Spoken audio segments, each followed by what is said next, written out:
Hey everybody, James Powers here, and welcome to my channel.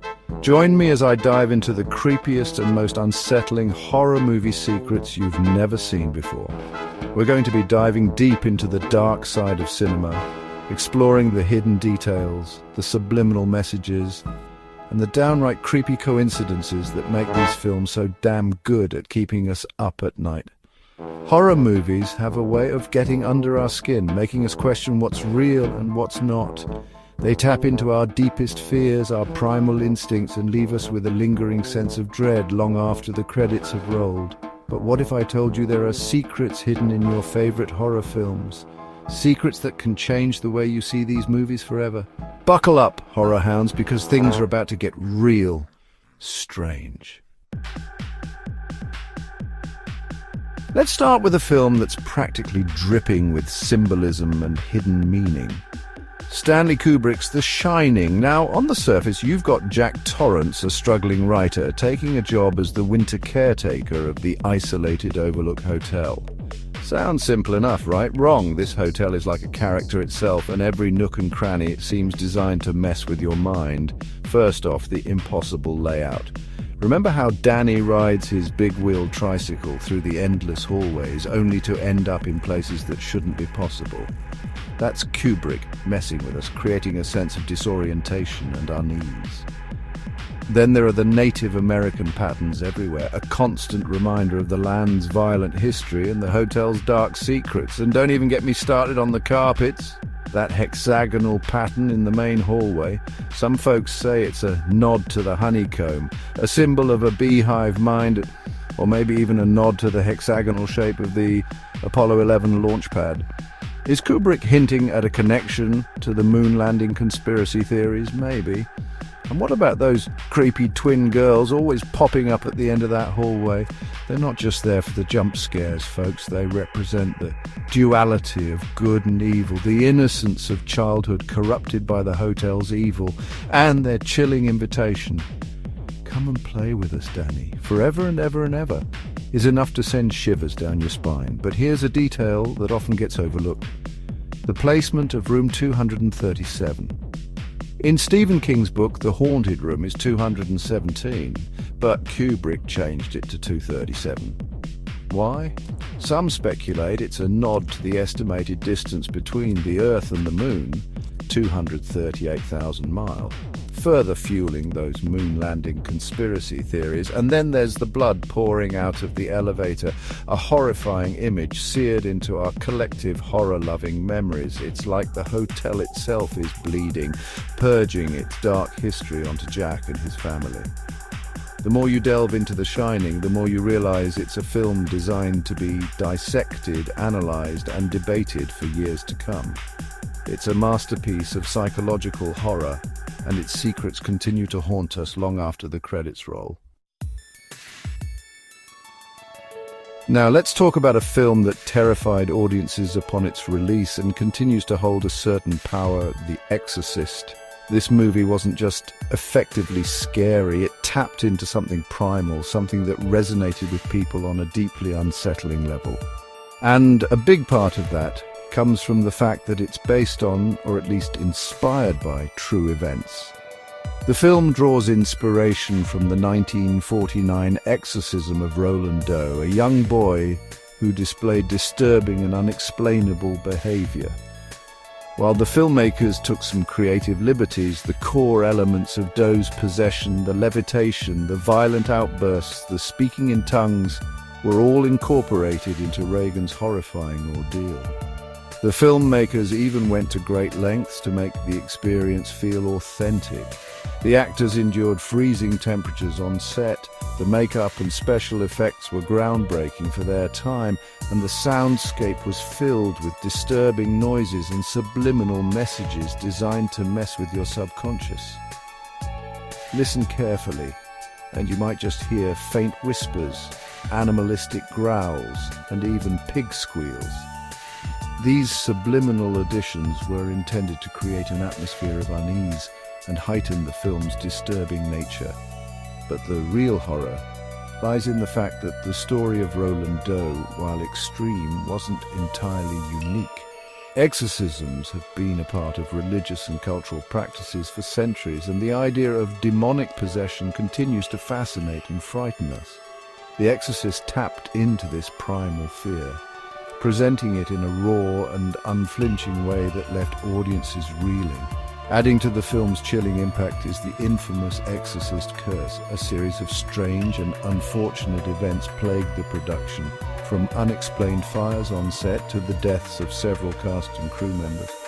While skeptics might dismiss these incidents as mere coincidence, they added to the film's eerie aura and cemented its place in horror movie history. The Exorcist wasn't just a movie, it was an experience, a cultural phenomenon that sparked conversations about faith, evil, and the darkness that can reside within us all, and its connection to a real-life case of demonic possession only amplified its terrifying power. Chapter 3. The Shapes, Silent Terror, Decoding Michael Myers. John Carpenter's Halloween introduced us to one of horror's most iconic villains, Michael Myers, also known as the Shape. This masked figure of pure evil, with his emotionless mask and relentless pursuit of Laurie Strode, has become a symbol of unstoppable terror. But what makes Michael Myers so damn scary? It's his simplicity, his lack of a clear motive, and the unsettling way he moves. First off, the mask. It's not a hockey mask, folks, it's a Captain Kirk mask, spray-painted white. It's blank, emotionless, a void where a face should be. That blankness is terrifying because it gives us nothing to read, no emotion to connect with. Michael Myers is pure evil, devoid of any humanity. And then there's his relentless pursuit of Laurie Strode. He doesn't run, he walks. Slowly, deliberately, like a force of nature. He's always there, lurking in the shadows, watching. He's inescapable. Carpenter uses long takes, slow zooms, and POV shots to put us right there with Michael, seeing the world through his eyes. We become complicit in his voyeurism, which makes the whole experience that much more unsettling. One of the most chilling aspects of Michael Myers is his silence. He doesn't speak, he doesn't scream, he doesn't even breathe heavily. He's a silent predator, and that silence is deafening. It adds to the suspense, the anticipation, the dread. And let's not forget the eerie score, composed by Carpenter himself. That simple, repetitive piano melody is now synonymous with horror, sending chills down our spines whenever we hear it. Halloween is a masterclass in minimalist horror, and Michael Myers is a testament to the power of simplicity in creating a truly terrifying villain. He's the boogeyman, the monster in the closet, the embodiment of our deepest fears. Chapter 4. Nightmare Fuel, Freddy and the Subconscious. Hold on to your hats, folks, because we're about to enter the twisted dreamscape of Wes Craven's A Nightmare on Elm Street. This film tapped into our primal fear of the dark, of the unknown, of the things that go bump in the night. But it went a step further, blurring the lines between dreams and reality, and introducing us to a villain who could get us where we're most vulnerable, in our sleep. Freddy Krueger, with his burned face, razor gloves, and sadistic sense of humor, became the stuff of nightmares.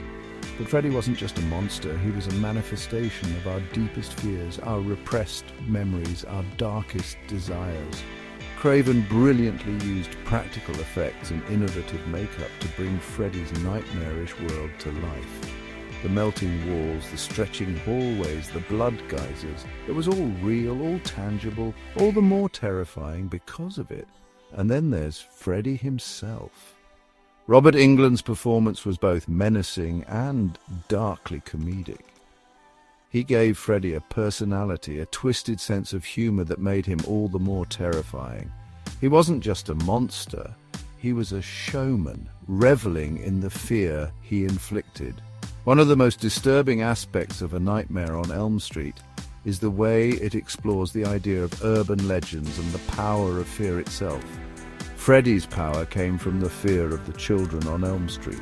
The more they feared him, the stronger he became. The film's ending, with Nancy turning her back on Freddy and reclaiming her power, is a powerful message about facing our fears and refusing to let them control us. but it's also a reminder that sometimes the things that scare us the most are the things we can't escape, the things that haunt our subconscious minds. A Nightmare on Elm Street is a horror masterpiece that continues to terrify and disturb audiences to this day. It's a film that gets under your skin, stays with you long after the credits have rolled, and makes you think twice about turning off the lights. Chapter 5. The Amityville Horror Fact or Fiction. Now let's talk about a horror film that's been the subject of intense debate and speculation. The Amityville Horror. Is it based on a true story, or is it a clever fabrication? The film claims to be based on the real-life experiences of the Lutz family, who moved into a house in Amityville, New York, where a horrific mass murder had taken place just a year earlier. The Lutz family claimed to have experienced a series of paranormal events during their 28 days in the house, from strange smells and cold spots to levitating objects and demonic voices. They fled the house in terror, leaving behind their belongings and their sanity. The film depicts these events in a terrifying way, with swarms of flies, bleeding walls, and a demonic presence that tormented the family. But how much of it is true? Skeptics point out inconsistencies in the Lutz's story, while believers claim that the family's terror was real.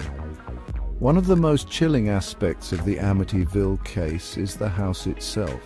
The Dutch colonial, with its distinctive eye-like windows, has become an icon of horror, a symbol of domestic tranquility turned nightmare. Whether you believe the Lutz's story or not, there's no denying that the Amityville Horror has left an indelible mark on popular culture. It's a story that taps into our deepest fears about the places we live, the homes we create, and the possibility that something evil can linger within the walls.